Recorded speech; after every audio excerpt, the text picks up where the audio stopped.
Social മീഡിയയിൽ roast ചെയ്യപ്പെടുകയാണ് ബോളിവുഡ് താരം ജാൻവി കപൂർ. ജാൻവിയുടെ പുതിയ ചിത്രമായ പെദ്ദിയുടെ ഗാനം പുറത്തു വന്നതോടെയാണ് നടിയുടെ നേർക്കുള്ള ആക്രമണം കൊടുമ്പിരി കൊള്ളുന്നത്. ഉച്ചി ബാബു സംവിധാനം ചെയ്യുന്ന പാൻ ഇന്ത്യൻ ചിത്രത്തിലെ നായികയാണ് ജാൻവി.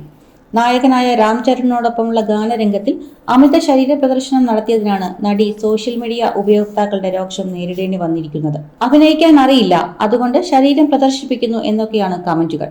ഇന്നലെ പുറത്തുവിട്ട ഗാനം പ്രേക്ഷകരുടെ കയ്യടി നേടിയിട്ടുണ്ടെങ്കിലും ആ ഗാനരംഗങ്ങളിൽ ജാൻവി കപൂറിന്റെ ചൂടൻ രംഗങ്ങൾക്ക് വലിയ വിമർശനമാണ് ലഭിക്കുന്നത്. നടിയുടെ ശരീര പ്രദർശനം കടന്നുപോകുന്നുവെന്നും ഗ്ലാമർ റോളുകൾക്ക് വേണ്ടി മാത്രമാണ് ജാൻവിയെ അഭിനയിപ്പിക്കുന്നത് എന്നുമൊക്കെ പോകുന്നു കമന്റുകൾ. നേരത്തെ ജൂനിയർ NTR നായകനായ ദേവരയിലും ജാൻവി ഇതുപോലെ ഗ്ലാമർ പ്രദർശനം നടത്തിയെന്ന് പ്രേക്ഷകർ കുറ്റപ്പെടുത്തുന്നു.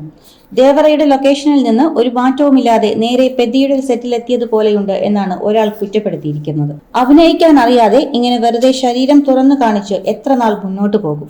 AR റഹ്മാൻ സംഗീതം പകർന്ന ഗാനത്തിന് ജാൻവിയുടെ ശരീര പ്രദർശനം ഒരു ഗുണവും ചെയ്യില്ല എന്നും പറയുന്നു ചിലർ. രാം ചരണിന്റെ 16ാമത്തെ ചിത്രമാണ് പെദ്ദി. അടുത്ത വർഷം മാർച്ച് 27-ന് റിലീസ് തയ്യാറാകുന്ന ചിത്രം പൃഥ്വി സിനിമാസിന്റെ ബാനറിൽ വെങ്കട സതീഷ് കിലാരുവാണ് നിർമ്മിക്കുന്നത്.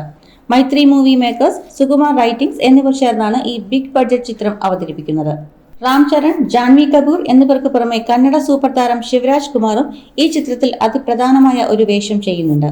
ബിഗ് ബഡ്ജറ്റ് ചിത്രമൊക്കെ തന്നെയെങ്കിലും ജാൻവി തുണിയഴിച്ചു നൃത്തം ചെയ്യുന്നതിനോട് യോജിക്കാൻ പലർക്കും ആവുന്നില്ല. അഭിനയം തീരെ അറിയില്ല, അതുകൊണ്ടാണ് ഇങ്ങനെയൊക്കെ ചെയ്യുന്നത് എന്ന പക്ഷമാണ് പ്രേക്ഷകരിൽ പലർക്കും. അടുത്തിടെ വന്ന ഹിന്ദി ചിത്രമായ പരം സുന്ദരിയിൽ മലയാളി പെൺകുട്ടിയുടെ വേഷത്തിൽ എത്തിയ ജാൻവിയുടെ അഭിനയം വമ്പൻ രീതിയിൽ വിമർശിക്കപ്പെട്ടിരുന്നു.